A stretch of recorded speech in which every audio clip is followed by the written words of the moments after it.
All student and parents, जय हिंद।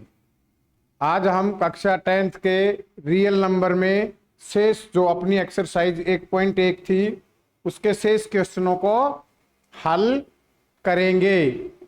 तो अपना नेक्स्ट क्वेश्चन था उनके बाद वास्तविक संख्याओं में चैप्टर पहले का एक्सरसाइज 1.1 में क्वेश्चन नंबर हमारा है आज 3, थर्ड का पहला। ये सब हमने कर लिए थे पहले। अब हमारा है थर्ड का पहला क्वेश्चन, ये है अभाज्य गुणनखंड विधि से निम्नलिखित पूर्णांकों का एचसीएफ और एलसीएम दोनों ज्ञात करने। हमें क्या करने हैं? एचसीएफ और एलसीएम दोनों ज्ञात करने हैं। एचसीएफ और LCM, find the LCM and HCF following numbers के हिसाब से हमें करना है। तो हमें दिए हैं अभाज्य गुणनखंड विधि से। तो इधर ध्यान से सुन लो पहले। देखो क्या क्या है, संख्याएं दी हैं हमें पहले क्वेश्चन में 12, 15, 21, 12, 15 और 21, 21 का। तो हमें इनके पहले अभाज्य गुणनखंड करने हैं। तो अभाज्य गुणनखंड करेंगे। 12 के कर लो, यहाँ 12 के कर दोगे 2 से जाएगा 6, 2 से करोगे 3 और 3 से करोगे 1 हो जाएगा। तो हम इनको लिख सकते हैं 2 गुणा में 2 मल्टीप्लाई 2 मल्टीप्लाई 3। 12 के हमारे अभाज्य गुणनखंड क्या हो गए? फैक्टर क्या हो गए हमारे? Prime factor 2 multiply 2 multiply 3। और अपन इसको आगे और क्या लिख सकते हैं? 2 की पावर 2, क्योंकि इनके ऊपर पावर एक एक होती है, कुछ भी नहीं होती है तो एक होती है। और जब मल्टीप्लाई करते हैं आधार समान होता है तो पावर जुड़ जाती है। तो इसको लिख सकते हैं 2 की पावर 2 मल्टीप्लाई 3। ठीक है। अब ऐसे ही हमें 15 के अभाज्य गुणनखंड करने हैं, 15 के फैक्टर करने हैं। 3 से जाएगा 5 और 5 से जाएगा 1। तो इसके 15 के आ जाएंगे हमारे 3 गुना 5। अब देखो इसमें एक संख्या 2 बार मल्टीप्लाई नहीं है तो उनके पावर नहीं लिखेंगे। अब 21 का करना है। 21 में किसका डिवाइड होगा? पहले 3 का, 3 7 21 और 7 का फिर 1। तो 21 का क्या हो जाएगा हमारा? 3 गुना 7। अब हमें इनका एलसीएम और एचसीएफ ज्ञात करना है। तो एलसीएम ज्ञात करते समय हमें सबसे बड़ी पावर होती है वो लेनी होती है और एचसीएफ में छोटी पावर। तो देखिए अब अपने को जो मिलते हैं कॉमन है वो तो लेने ही है एक साथ। तो देखो इसमें 2 नहीं है, 2 इनमें नहीं है ना, लेकिन एलसीएम में लेना है। तो क्या आ जाएगा? 2 की पावर 2 गुणा में 3 तीनों में है यहाँ से एक संख्या ये है हमारी, एक ये है और एक ये है, इनमें से लेना है। 3 तीनों में कॉमन है, पावर भी एक है तो एक जगह से ही लेना है, 3 की पावर 1। अब 5 यहां नहीं है, यहां नहीं है, यहां है तो 5 भी लेना है, 5 मल्टीप्लाई 5। और 7 भी नहीं है, 7। अब ये जो हमारा मल्टीप्लाई आएगा तो हमारा एलसीएम हो जाएगा, इन संख्याओं का एलसीएम बराबर हो जाएगा 2 गुना 2 गुना 3 गुना 5 गुना 7। करो भाई मल्टीप्लाई, कितना आया? मल्टीप्लाई कितना आया? कितना आया? 420। कितना आ जाएगा? 420 आ जाएगा। तो ये हमारा हो जाएगा इसका एलसीएम। और हमें अब ज्ञात करना है एचसीएफ। एचसीएफ में क्या होता है? पावर सबसे छोटी लेनी होती है और जो कॉमन होती है वो लेना होता है, जो कॉमन होता है वो लेना होता है। तो क्या कॉमन है हमारा इनमें सब में? देखो इसमें, इसमें और इसमें क्या कॉमन है? बताइए क्या कॉमन है? 3 कॉमन है, तो हमारा HCF क्या हो जाएगा 3, हमारा HCF हो जाएगा 3 और LCM हो जाएगा हमारा 420। इन संख्याओं का 12, 15 और 21 का LCM हो जाएगा 420 और HCF हो जाएगा हमारा 3 हो जाएगा। ठीक है, कर लोगे इस तरह, कोई दिक्कत? नो। नेक्स्ट क्वेश्चन देखो, तीसरे का दूसरा पार्ट है। अब हमें करना है 17, 23 और 29। देखो आप देख रहे हैं कैसी संख्याएं हैं, ये अभाज्य संख्याएं हैं, तो इनमें और किसी का भाग तो जाएगा नहीं। अभाज्य संख्याओं में प्राइम नंबर में किसका भाग जाता है? स्वयं का ही या 1 का। तो 17 के फैक्टर क्या हो जाएंगे हमारे? 1 गुना 17। इसी तरह 23 के क्या हो जाएंगे? 1 गुना 23। और 29 के क्या हो जाएंगे? 1 गुना 29। अब हमें इनका क्या ज्ञात करना है? एलसीएम। एलसीएम क्या हो जाएगा? देखो एलसीएम में सभी लेने हैं, तो एक ही बात है, लेने नहीं लेना बराबर की बात है। तो 1 गुना में यहां से 17 आ गया, 17 गुना यहां से 23 आ गया, 23 गुना यहां से क्या आ गया? 29 आ गया। अब इनका मल्टीप्लाई करो तो हम वो आ जाएगा हमारा एलसीएम। बताओ कितना आएगा मल्टीप्लाई? मल्टीप्लाई बताओ। मल्टीप्लाई आ जाएगा 11,339। कितना आ जाएगा? 11,339, यानी कि 11,339। 11,339, ये तो हमारा हो जाएगा इनका एलसीएम। अब ज्ञात करना है हमें एचसीएफ। एचसीएफ में क्या करते हैं? छोटी पावर लेते हैं, जो सभी में कॉमन होती है वही लेते हैं। तो इनमें क्या कॉमन है? सभी में 1 कॉमन है कि नहीं है? तो इनका एचसीएफ क्या आ जाएगा? 1 आ जाएगा। तो हमारा एचसीएफ हो जाएगा 1। क्या हो जाएगा? 1। और वैसे भी मैंने आपको बताया था कि क्या बताया था कि किसी भी अभाज्य संख्याओं का हमेशा एचसीएफ क्या होता है?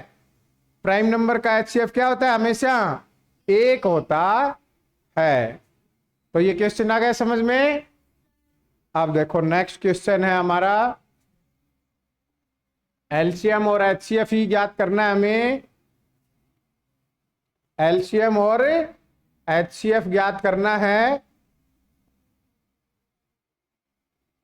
किस किस का? 8 का, 8 का, 8 के अभाज्य गुणनखंड क्या हो जाएंगे? 2 मल्टीप्लाई 2 मल्टीप्लाई 2, 2 दूनी 4, 4 दूनी 8 हो गए 8 के।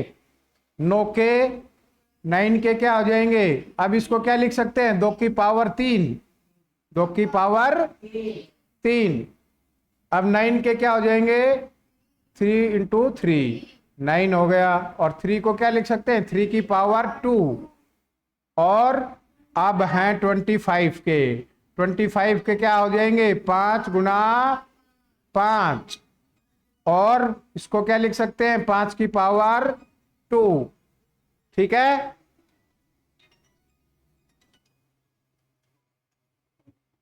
पांच की पावर क्या लिख देंगे? 2 लिख देंगे, 5 की पावर 2 हो जाएगी। अब देखो हमें क्या ज्ञात करना है? पहले HCF। HCF, HCF में क्या लेना होता है? जो सब में कॉमन है।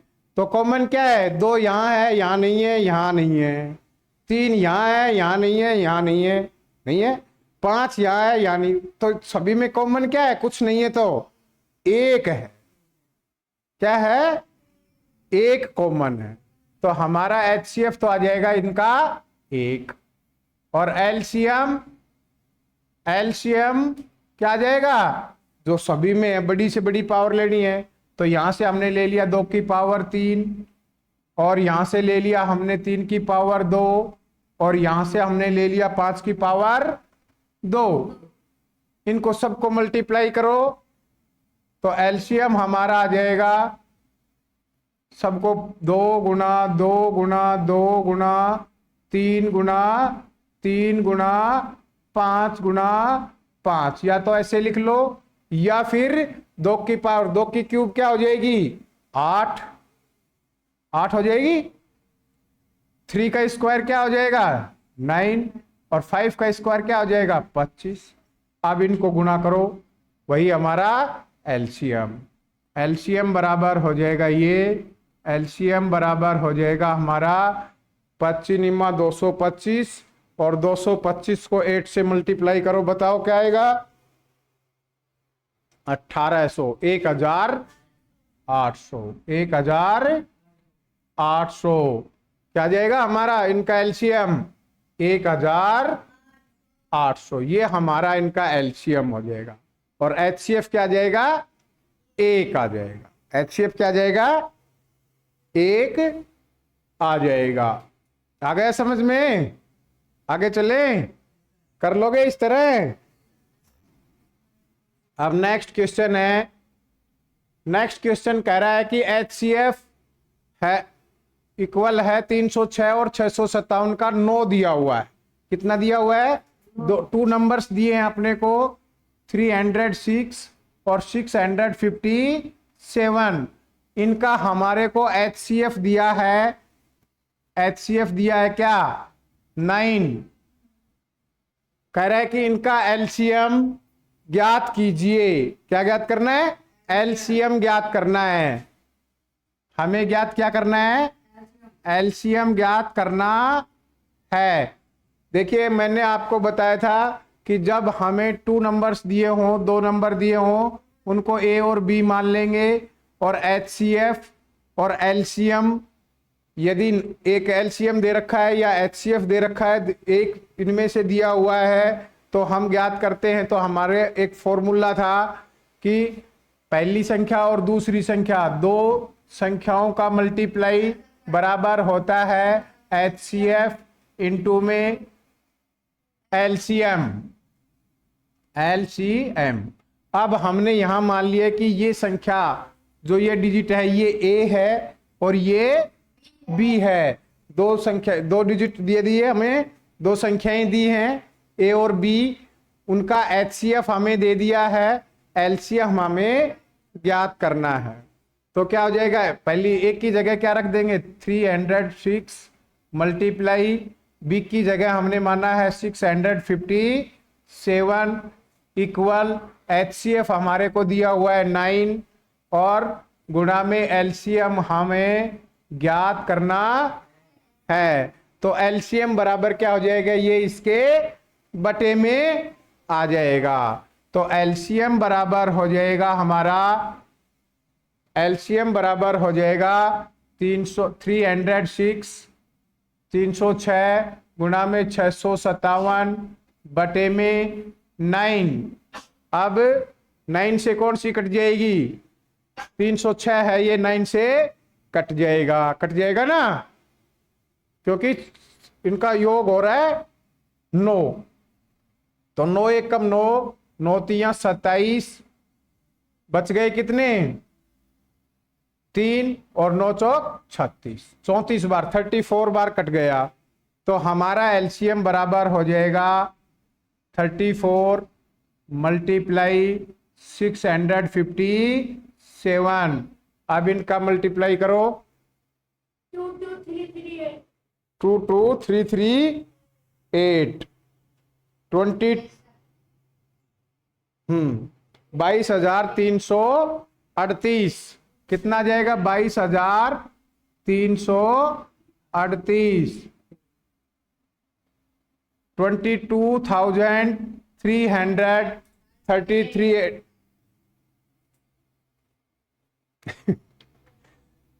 22,338 22,338। ये हमारा इसका एलसीएम हो जाएगा। ठीक है, तो इस तरह कर लोगे।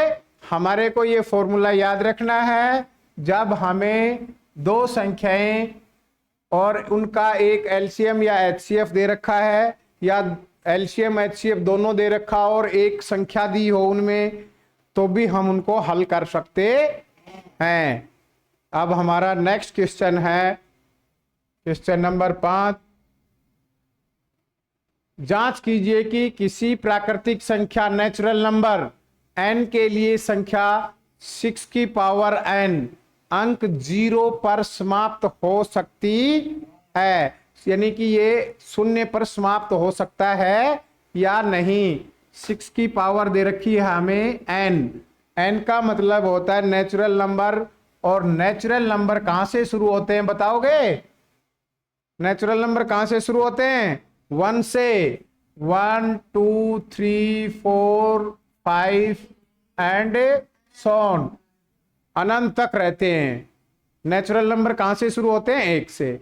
अब हमें ये कह रहा है कि इसके ऊपर कोई भी पावर रखें हम 6 के ऊपर, तो यदि उसका मान कहीं ना कहीं 0 पे समाप्त होता है। मान लीजिए कि हमने इसके ऊपर पावर रखी 2, ठीक है, 6 की पावर 2, तो हमारा आंसर कितना आना चाहिए? 6 छंगा 36, 36, ठीक है। या फिर हमने इसके ऊपर पावर रखी 3, तो 6 का क्यूब क्या हो जाएगा? 216, 216। अब ये कह रहा है कि ये जो लास्ट जो अंक है ना, ये शून्य हो सकता है या नहीं।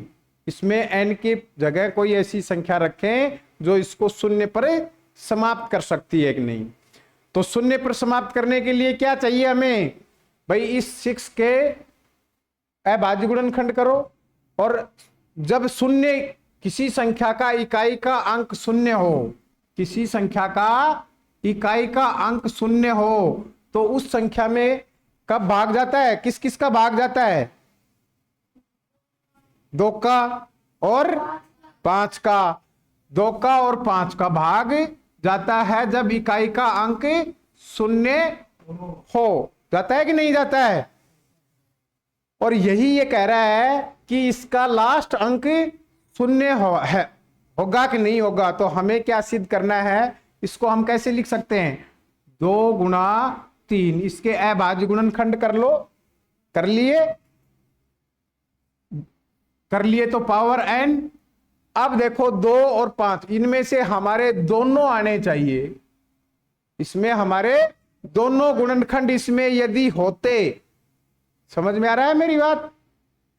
तो ये 0 पर खत्म हो जाती। इसको जो भी पावर रखते, n का जो मान रखते, वो 0 पर समाप्त हो जाता। लेकिन इसका तो 2 और 3 आ रहे हैं, 1 तो आ रहा है लेकिन 5 नहीं आ रहा है इसका गुणनखंड। तो यह संख्या 0 पर समाप्त नहीं हो सकती। समझ में आ गया बात?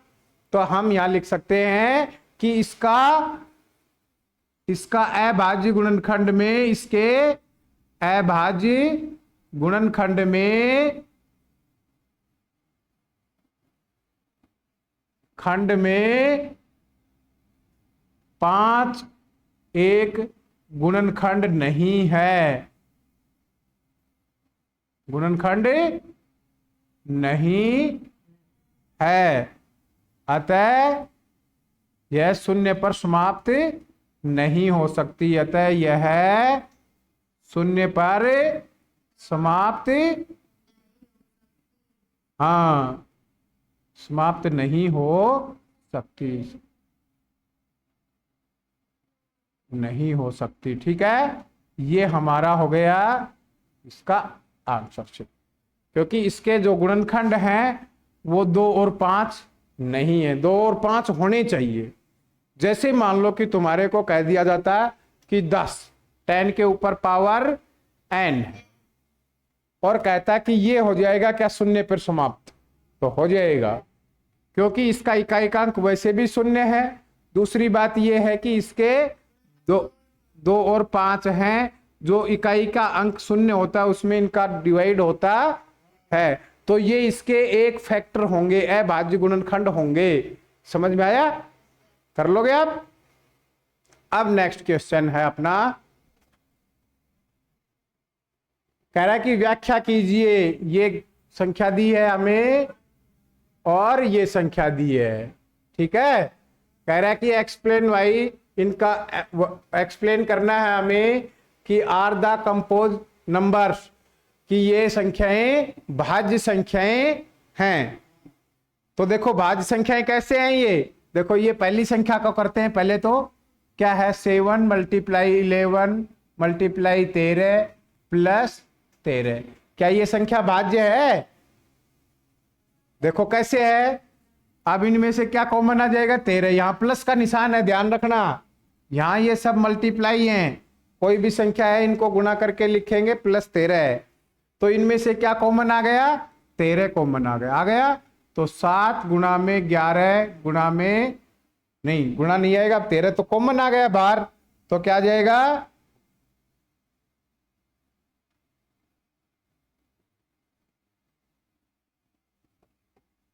गुणा में 11 प्लस यहां से 13 कॉमन चला गया, तो क्या बच गया, 1 हो गया।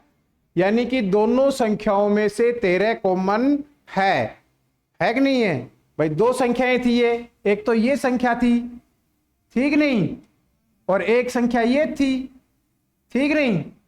कह रहे कि इनमें से दोनों में से 13 कॉमन आ गया, तो ये संख्या 13 से भाज्य है। इसका मतलब भाई भाज्य कौन सी होती है, उसमें से वो संख्या निकाल ली जाती है, होती है कि नहीं। मान लीजिए कि 15 है, अब 15 है और दूसरी संख्या हमारे पास दे दी 5, तो हम इसमें से 5 कॉमन ले सकते हैं कि नहीं, इसको 3 गुणा 5 लिख सकते हैं, इसके फैक्टर हैं। तो 5 कॉमन ले लिया तो क्या बच गया, यहां से 3 प्लस यहां से 1।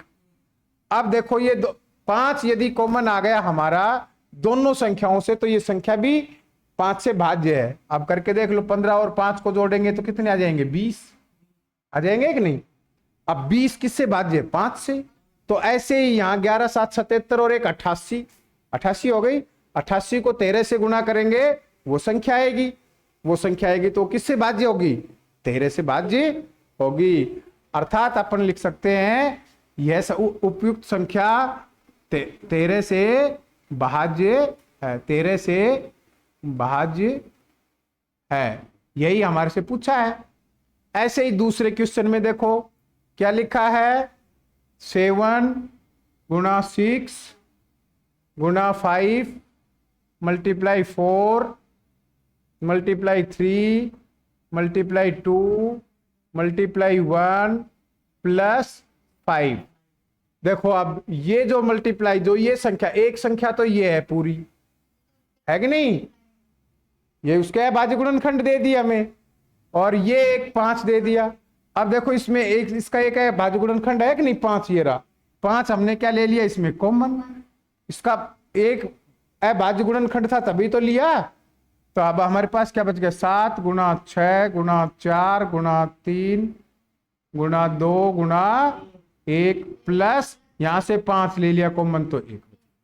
अब ये संख्या भी इसका एक, इसका फैक्टर 1 5 था, और उसके अंदर भी फैक्टर 5 था एक, तो 5 आ गया कॉमन, तो ये संख्या भी 5 से भाज्य है, यानी कि यह संख्या भी भाज्य है, ठीक है।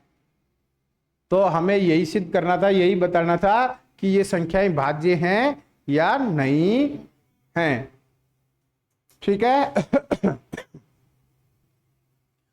नेक्स्ट क्वेश्चन है लास्ट अपना इस एक्सरसाइज 1.1 का लास्ट क्वेश्चन है। देखो कह रहा है कि देयर इज ए सर्कुलर पथ, यानी कि एक गोलाकार पथ है, अराउंड ए स्पोर्ट्स फील्ड, उसके साथ राउंड लगा रही है कौन, Sonia. Take 18 minute to drive 1 round, एक राउंड में कितना समय लेती है, 18 मिनट लेती है, ठीक है। एक गोला है, मैदान है, उसके 18 मिनट लेती है सोनिया चक्कर लगाने में। और दूसरा है रवि उसके साथ ही चक्कर लगाता है, वो लेता है एक चक्कर लगाने में कितनी मिनट? 12 मिनट। तो same, suppose the both start at the same point, यानी कि किसी एक पॉइंट से उन्होंने दोनों ने दौड़ना शुरू किया एक साथ, ठीक है। ये 12 मिनट लेती है, ये 18 मिनट लेती है, और कह रहा है कि ये कितने समय बाद इसी पॉइंट पर दोबारा से मिलेंगे। यही कह रहा है ना।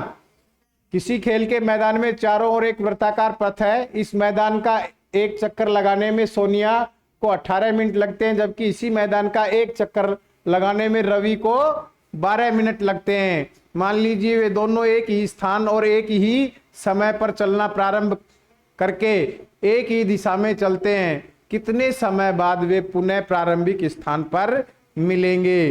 देखो तुम्हारे पास इस तरह के क्वेश्चन आते थे कि 2 घड़ियां 3 घड़ियां एक साथ इतने बजे बजी, तो एक साथ कितने बजे बजेंगी। तो उसी तरह का क्वेश्चन ये है कि दोनों ने साथ चक्कर लगाना शुरू किया, तो क्या निकालना है इसका? एलसीएम। 12 और 18 का हम क्या निकाल देंगे? एलसीएम निकाल देंगे। जो मिनट आएंगी उतने मिनट बाद में दोबारा पुनः वो उनसे मिलेंगी। तो 12 और 18 का एलसीएम निकाल लो। 12 और 18 निकाल लोगे दोनों का। 6, 2 से काट दिया 9, फिर 2 से काट दिया 3, फिर काट दिया 9, फिर 3 से 1 3, फिर 3 से 1 और 1। तो एलसीएम हो जाएगा हमारा 2 गुना 2 गुना 3 गुना 3 इक्वल 36। ये जो आ गया हमारा 36 मिनट, ये उनका दोबारा मिलने का समय आ गया। तो कितने समय बाद मिलेंगे वो? 36 मिनट बाद दोबारा उसी पॉइंट पर मिल जाएंगे। ठीक है, दैट्स फाइनल। ये हमारा एक्सरसाइज 1.1 कंप्लीट हुआ। थैंक्स। नेक्स्ट वीडियो में एक्सरसाइज 1.2 करवाएंगे। ओके।